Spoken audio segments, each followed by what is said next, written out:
शिवसेना पक्षप्रमुख उद्धवजी ठाकरे साहेब यांचा संवाद यात्रा दौरा 4 फेब्रुवारी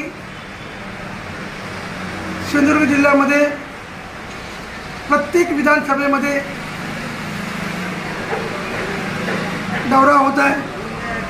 या दौऱ्यानिमित्त सिंधुदुर्ग जिल्ह्यातील सर्व शिवसैनिकांमध्ये नवचैतन्य निर्माण झालेलं आहे आणि या जिल्ह्यामध्ये जल्लोषी स्वागत शिवसैनिक त्याचप्रमाणे उद्धव बाळासाहेब ठाकरे प्रेमी हे जल्लोषात स्वागत करणार आहेत आणि स्वागताची तयारी तिन्ही मतदारसंघामध्ये जय्यत सुरू आहे।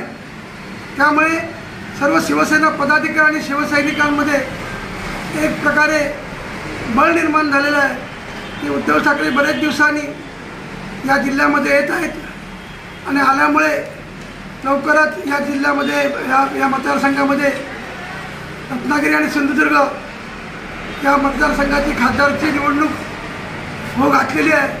त्यामुळे कार्यकर्त्यात उत्साह वाढलेला आहे आणि मला निश्चित खात्री आहे की या मतदारसंघाचे खासदार विनायक राऊत यांना चांगल्या प्रकारे या मतदारसंघात सिंधुदुर्ग आणि रत्नागिरीमध्ये पाठिंबा मिळत आहे आणि त्या निमित्ताने हा दौरा आयोजित केलेला आहे आणि त्यानिमित्त कुडाळमध्ये त्यांचं दुपारी 1 वाजता आगमन होणार आहे।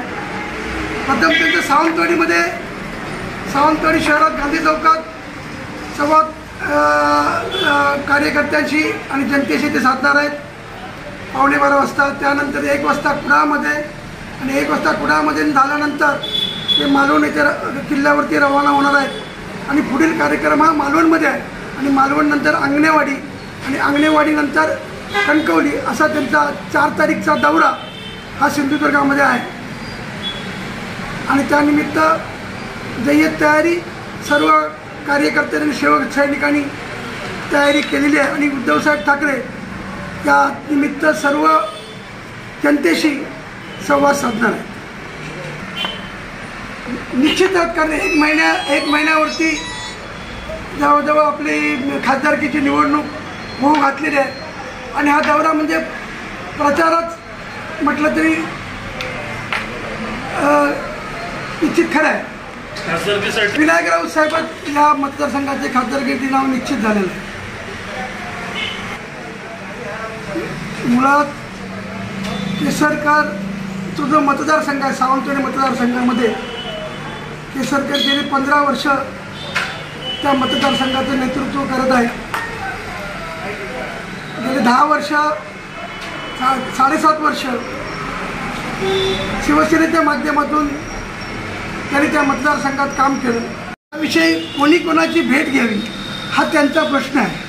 आम्ही फक्त या मतदारसंघामध्ये खासदार विनायक राऊत साहेब हॅट्रिक साधतील हे आपल्याला सांगू इच्छितो। विनायक राऊत साहेबांबद्दल असलेलं जनतेचं प्रेम सर्वसामान्यातला खासदार म्हणून विनायक राऊत यांना समजलं जातं।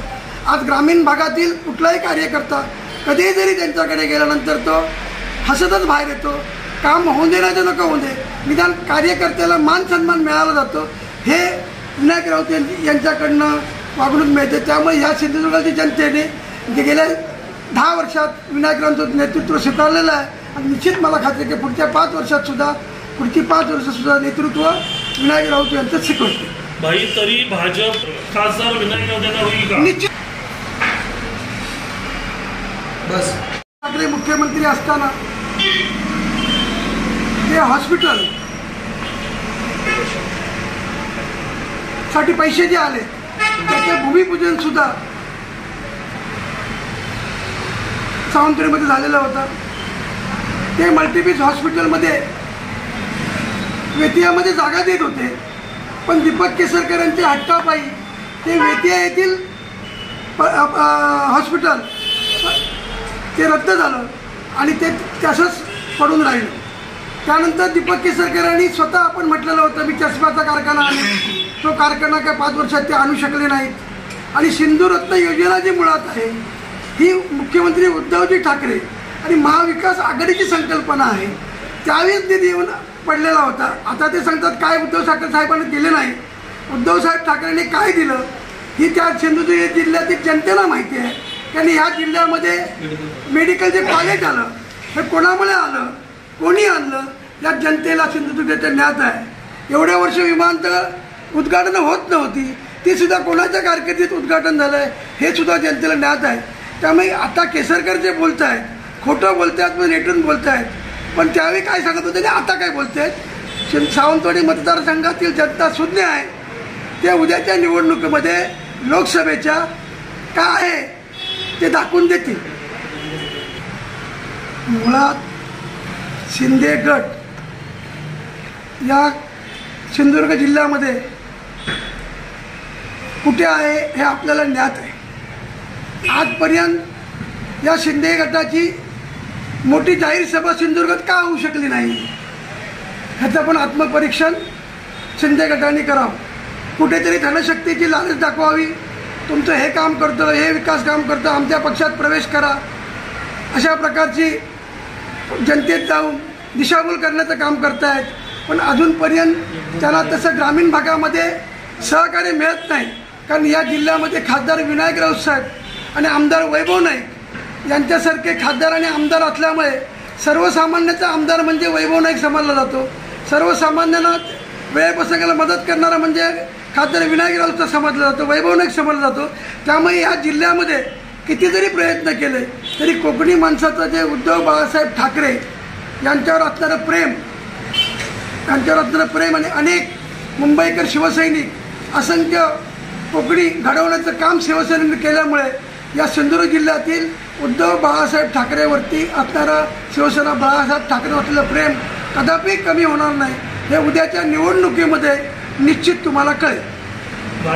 उद्धव साहेब 4 फेब्रुवारीला 12:30 ते 1 पर्यंत RSN या ठिकाणी सावंतवाडीहून येणार आहेत आणि ते आल्यानंतर त्या ठिकाणी संपूर्ण तालुक्यातून 1200 साधारण 1200च्या आसपास मोटरसायकलची रॅली जिजामाता चौकापर्यंत झाल्या. त्याचप्रमाणे संपूर्ण तालुक्यातून महिला 4 व्हीलरच्या माध्यमातून महिला या ठिकाणी येणार आहेत आणि उद्धव साहेबांच्या या ठिकाणी स्वागत होणार आहे. आणि हे स्वागत झाल्यानंतर उद्धव साहेबांच्या हस्ते आमदार वैभव नाईक यांच्या आमदार निधीतून ज्या दिव्यांगांसाठी जे बाईक दिलेले आहेत त्याचं या ठिकाणी लोकार्पण उद्धव साहेबांच्या हस्ते होणार आहे. आणि हा कार्यक्रम संपल्यानंतर उद्धव साहेब मालवणकडे जाणार.